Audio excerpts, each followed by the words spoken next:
Hey there, how's it going? This is James Tripp with a video for James Tripp Chaos Wave. The title of this video is Should NLP Evolve or Simply Die?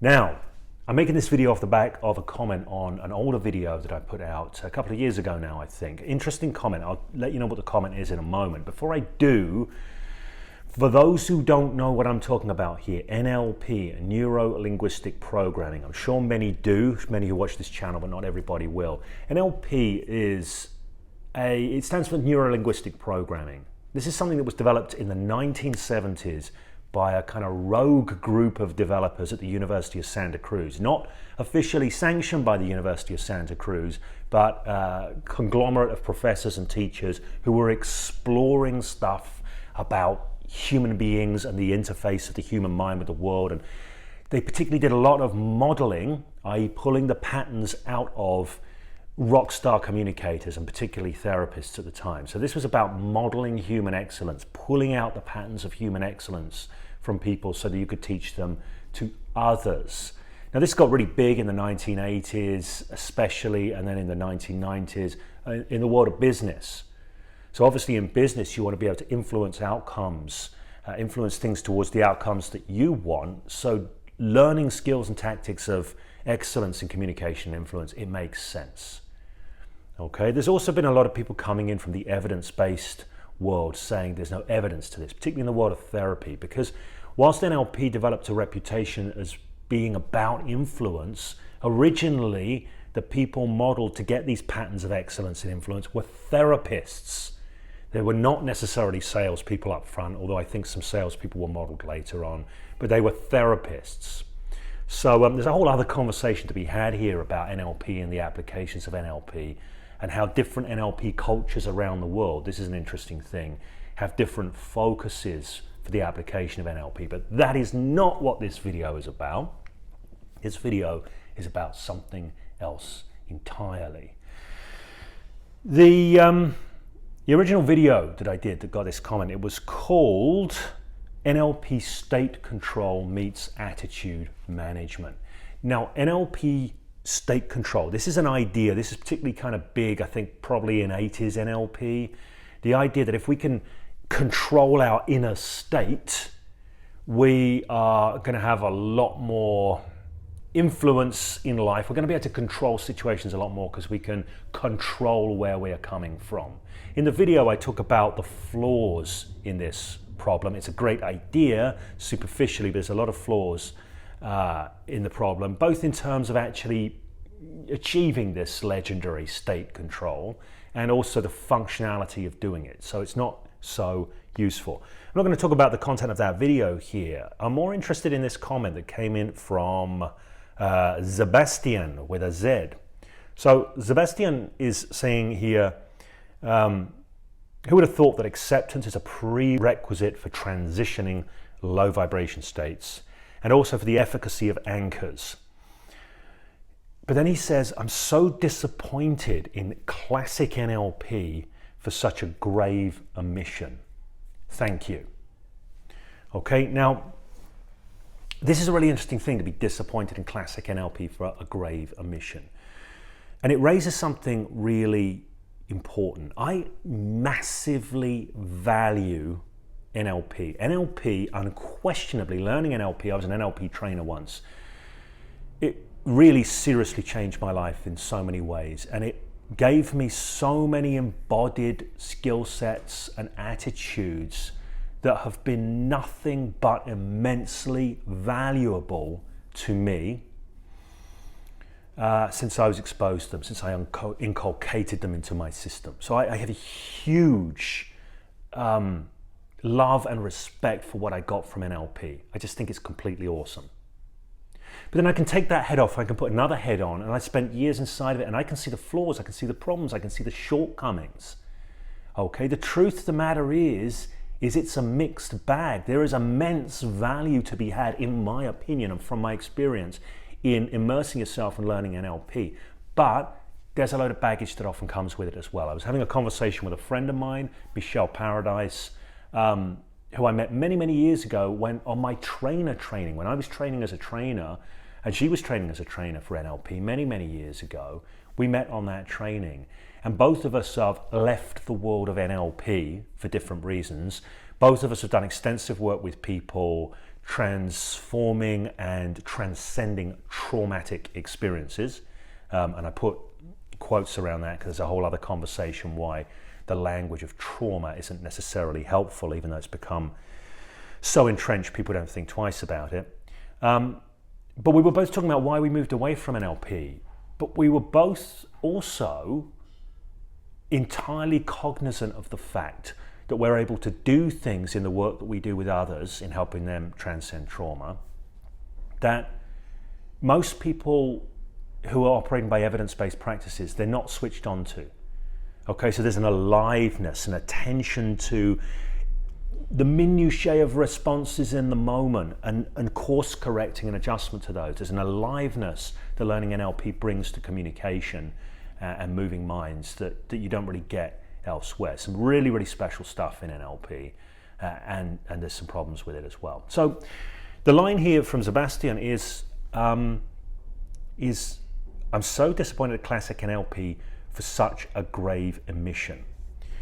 There is, I'm going to say this right now, there is no system of self-development, system of communication, system of anything, no man-made system of anything that is complete, that is flawless, that is perfect.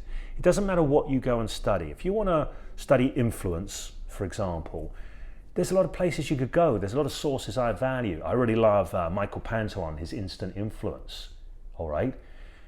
But Michael Pantalon's instant influence is what it is, and it's not what it's not, okay? And this is true of everything, okay? I love, is it Chris Voss, Never Split the Difference. I learned a lot about influence from that. It is what it is, and it's not what it's not, okay? Now I want to draw a parallel in here from the world of martial arts, because one of my passions is martial arts. I've been involved in martial arts practice and training for many, many years. I used to be a martial arts instructor as well, amongst other things. And often there's this idea amongst people that some martial art must have got it right. Some martial art must be a complete system. But no martial art is a complete system. Every single martial art is what it is, and it's been shaped by the context that it developed in and by the requirements of the people who want to use it. So like, if you take, for example, you know, I have a great love for Tai Chi Chuan, which a lot of people don't recognize as a martial art, and there's good reason why. It's drifted so far from its martial roots that it's, you know, it's not true. You know, nobody can get it anymore. But there's certain specialisms within Tai Chi Chuan. If you get somebody that knows what they're doing, there's certain very particular specialisms which you can develop that I think can really add to an overall fight game if you were a fighter, okay? They're not going to make you a fighter, but they're going to add to your game if you are, right? And this is true of all traditional martial arts. There's been a spate of videos going out on YouTube of traditional Chinese martial artists in China getting their backsides handed to them by MMA guys. And a lot of people say, look, these traditional martial arts are no good against MMA, mixed martial arts. But the truth of it is you have traditional martial artists, people who have trained in traditional martial arts, but they're not fighters. They just love the system, they love the craft, they love exploring their art, right? It's a martial art. They love exploring their art. Their art doesn't make them a fighter. If they were a fighter, they could use good stuff from that art in their fight game. But if they're not a fighter, that martial art will not help them beat a fighter, not help them win a duel with a fighter. The fighter will win, right? So martial arts, each martial arts system is an incomplete set of peculiarities and specialisms that someone who is a fighter could draw on, any of them. And that's the essence of MMA, mixed martial arts. Okay, mixed martial arts, MMA, as a sport, is organized by a set of rules. There's a set of rules that shape the context. The people who train for that set of rules. Now you'll get different fighters that draw from different systems of martial arts. So, a lot of people were saying for a long time Wing Chun's no good. And then I think Anderson Silva, who's an MMA guy, he shows up and he's using elements of Wing Chun because he's a fighter and he knows how to use stuff from that system, right?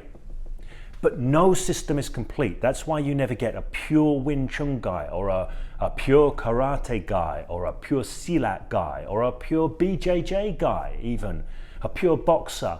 You never get those people being successful in the context of mixed martial arts, right? Now, this is really important, context. Human beings have context blindness. If you take something like NLP, NLP is a bit like a martial arts system.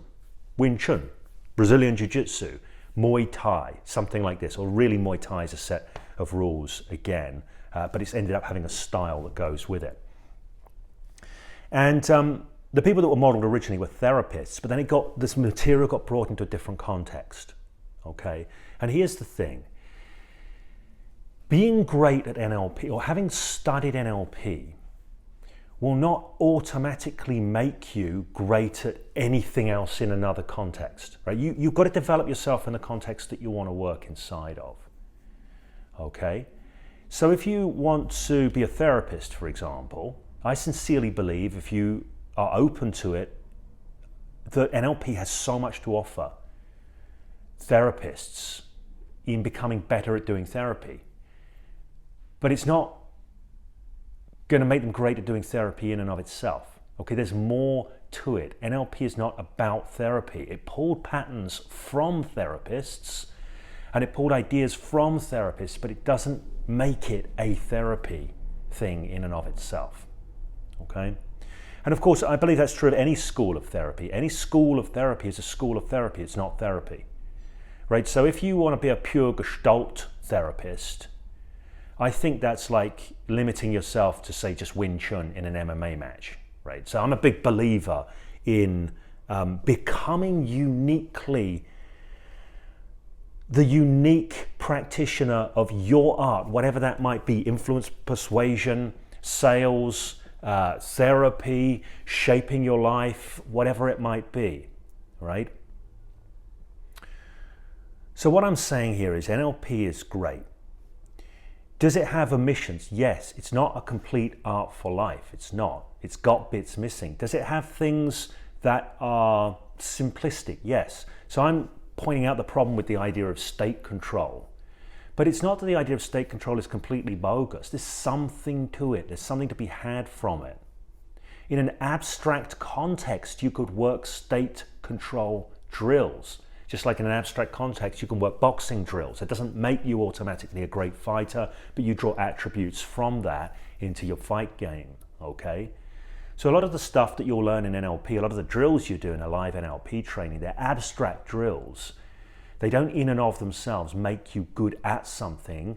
They inculcate attributes and sensibilities into you that you can take into other things and adapt them. But adaptation is always required. So NLP is an abstract art. Now, I called this video, Should NLP Evolve or Die? What I mean by that is NLP is a product of a certain time and a certain context. And it's the product of an incredibly rich period of exploration amongst a group of people. You know, the stars had to align in a particular way there in the 1970s. Richard Bandler, John Grinder, Frank Puslik, the rest of the team that were developing this, the crew that were developing this, they had a number of years to dive deep and produce some phenomenal stuff that could not have come about otherwise. They were not solving the mysteries of the universe in totality. They were doing great work and producing some rare and I think really special and really important stuff. Did they crack the code to life, the universe and everything? No. Did they come up with things that had they done another 10 years of refinement, they wouldn't have changed? Of course they didn't. But they got what they got, and that stuff is great. Now, and that stuff has been labeled now NLP, and NLP is a mixed bag. So here's the question. Since then, life hasn't stopped. The world has continued. People have learnt more from different sources. We live in a connected world like we never did before. So we can now, the flow of information is so much greater. If you want to become a master of something, you have access to information much more readily. And because information can cross-pollinate more, things can really evolve. The YouTube era is phenomenal, right? I love movement arts. So you look at the bar stars people, this was a big thing a few years back. You see people like Ido Portal out, movement culture, stuff like this. People like Simonster, check him out, you know, mixing breakdancing with other movement forms. Things can cross-pollinate. You get movement athletes, I'm just using this as one example, doing stuff that is nutsoid crazy because they can all learn from each other via a remote medium and really up their game hugely, okay? I was watching a video of Bobby Fischer, the former chess grandmaster, many people consider to be the greatest chess player ever. He was being interviewed on a plane. Somebody said to him, you know, they were asking him about chess. He said, let's talk about chess. I hate chess, he said. So how can you hate chess? You're Bobby Fischer, the former grandmaster. He said, because chess now is a game of memorization. That's it. Whoever memorizes the most plays is going to win. This was his view. And he said, now chess knowledge is so great because chess engines have been producing more chess knowledge, that it's just become a game of memorization. There's no aliveness, there's no creativity anymore. You can't compare, he said, the great players of the past with the top players now, because they didn't have the knowledge back then that they have now. So knowledge grows and knowledge intertwines and knowledge flows in a way that it never used to before. So if you want to get great at anything, you have so much more capacity to do that, whether it be chess, whether it be martial arts, whether it be moving people's minds, whether it be managing your own mind, whether it be creating your life from the inside out. There is so much more knowledge out there. If you want to become a master of it, welcome to the playground. So where does that leave things like NLP? Where does that leave things like Wing Chun or Brazilian Jiu-Jitsu or Judo? Are they museum pieces of the past? Or do they have something to offer still? Should all of these things of old evolve, or should they die? I don't know. There's a case to be made for both. Currently I'm studying Silat, Sattriya Arts, Silat with Pendekar Stephen Benitez. And he's got a really great online training. And you know, it's lockdown time. I can't train martial arts out there in the world. So I thought I'll do Steve Benitez online training. I've been an admirer of his work, his movement, what he does. I love his Silat. Been an admirer of it for at least a decade and a half, maybe more.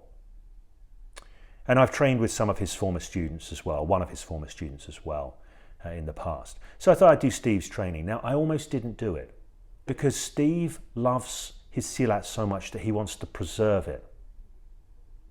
And he makes it clear as you sign an agreement saying you mustn't, when you learn this, do not bring in influences from other arts. I've studied a lot of martial arts. I love martial arts. I've got so much in my body. I thought, how can I not bring what's within me to the Silat as I learn it? And Steve's saying, no, I don't want that because I love this so much. I want to preserve this as it is.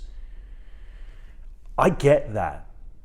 And I'm not saying Steve's wrong. I think there's a place in the world for people that want to preserve things from the past as they are, because those things from the past, they contain much value that could be lost if they were not preserved. Okay? So preservation of what was. And in a sense, I sometimes dismiss this as turning something into a museum piece. Okay? And there's value in museums, right? There's values in preserving the past. But if you wanted to be great at doing something now, you can't hold on to the past. You can let it inform you, but you have to be alive and in the moment. So the question is this: should NLP evolve or die? Should it be retained as it was, largely? Because if it evolves, will it actually die? Will it stop being NLP? Will NLP disappear? Has NLP become redundant? I don't know. I don't think there's a simple answer to this. okay? If you've watched this far and you're waiting, you're going, oh, come on, James, you're not giving us the answer. But honestly, I think there's a place in the world for people that want to preserve old school NLP. When I trained with Frank Pusalik, okay, often known as the third man of NLP, he disappeared off the radar. He's been in Ukraine for years. So, people didn't even know the guy existed. He popped back up. I went to learn some stuff with him, and he's saying, 6 basic calibrations. You know this, right? Basic NLP. No, because Frank's NLP is that late 70s NLP preserved in so many ways. So you get stuff from Frank you don't get from other people. Why? Because that stuff, I don't know, it drifted into the background and other stuff came into the foreground and it got forgotten. Is there value in that old stuff? I think so.